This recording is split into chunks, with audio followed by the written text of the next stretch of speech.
اخواتي وحبايبي طلاب الثانويه العامه، السلام عليكم ورحمه الله وبركاته. طبعا يا شباب الوقت ده من كل سنه وقت مهم جدا جدا جدا، والوقت ده هو الوقت الفعلي اللي هيقلب مستواك 180 درجه، والمفروض هو ده اللي هيحدد مستقبلك. وطبعا علشان المذاكره لوحدها مش كفايه ولازم تقرب من ربنا علشان ربنا يكرمك ويديك من كرمه الواسع، جايب لك في الفيديو ده اقوى دعاء ممكن تدعيه الفتره دي، وكمان هشرح لك معنى الدعاء حته حته وافسره لك علشان تقوله بقلبك مش بلسانك. وركز معايا كويس جدا جدا جدا علشان الدعاء ده مش بس كلمات، دي مفاتيح، ولو استخدمت المفاتيح دي صح الباب هيتفتح معاك باذن الله. بس قبل بقى ما نبدا في الفيديو بتاع النهارده مش عايز اوصيك دوس لايك للفيديو واشترك في القناه علشان السلسله اللي جايه بعد كده هتفيدك في كل المواد باذن الله. يلا بقى من غير مقدمات كتير نبدا في الفيديو بتاع النهارده. بص كده الدعاء معايا، قول ورايا: اللهم يا جامع الناس ليوم لا ريب فيه، اجمع بيني وبين ما أتمنى كما جمعت بين الروح والجسد، وكما جمعت بين يوسف ويعقوب بغير حول مني ولا قوة. طب نقوله كده تاني مع بعض قبل ما نفسره ونشرحه لك.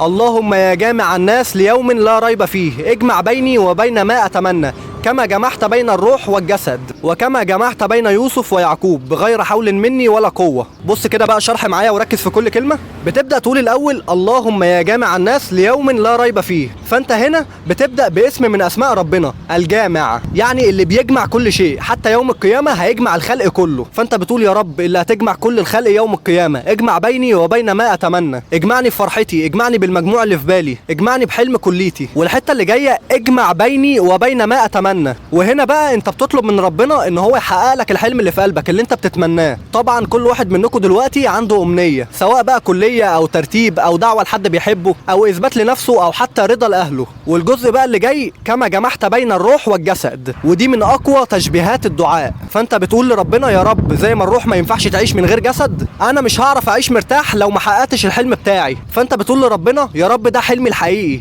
اجمعني بيه يا رب زي ما انت ما خلقتني بروح وجسد ما ينفعش يفترقوا عن بعض. والجزء اللي جاي بقى كما جمعت بين يوسف ويعقوب. طبعا اللي يعرف قصة سيدنا يوسف هيعرف ان اللقاء بينه وبين ابوه كان شبه مستحيل حرفيا، افترقوا سنين طويلة جدا، لكن ربنا في الاخر بكرمه الواسع جمعهم بفرحة دمعت لها العيون. فانت بتقول لربنا يا رب حتى لو الحلم صعب ومستحيل في نظري اجمعني بيه زي ما جمعت بين يوسف ويعقوب. والحته الاخيره بقى بغير حول مني ولا قوه، وهنا انت بتعترف ان مفيش حاجه بتحصل بقوتك ولا بمذاكرتك لوحدها ولا بتعبك. طبعا كل ده مهم، بس خلي بالك من غير توفيق ربنا مفيش حاجه بتكمل، وده قمه التوكل. فنصيحه مني اشتغل وكأن كل حاجه عليك، وتوكل وكأن مفيش حاجه عليك.